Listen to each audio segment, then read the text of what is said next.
We know depression through metaphors. Emily Dickinson was able to convey it in language. Goya in an image. Half the purpose of art is to describe such iconic states.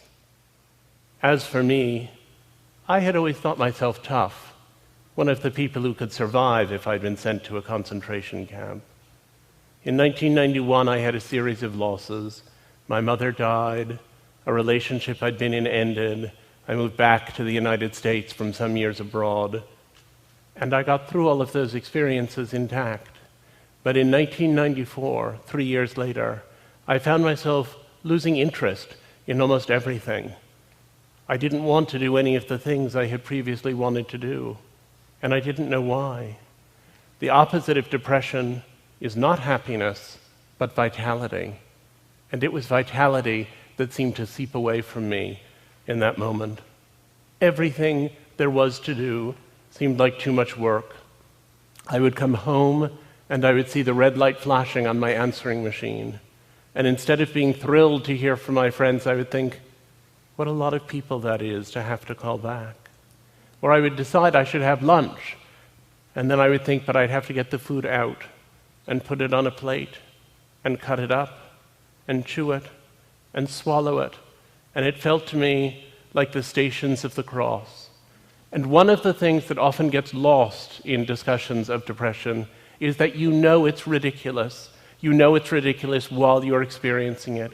You know that most people manage to listen to their messages and eat lunch and organize themselves to take a shower and go out the front door, and that it's not a big deal. And yet, you are nonetheless in its grip, and you are unable to figure out any way around it.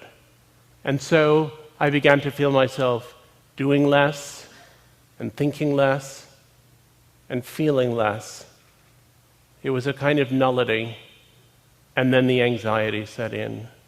If you told me that I have to be depressed for the next month, I would say as long as I know it'll be over in November, I can do it. But if you said to me, you have to have acute anxiety for the next month, I would rather slit my wrists than go through it. It was the feeling all the time, like that feeling you have if you're walking and you slip or trip and the ground is rushing up at you, but instead of lasting half a second the way that does, it lasted for 6 months. It's a sensation of being afraid all the time, but not even knowing what it is that you're afraid of.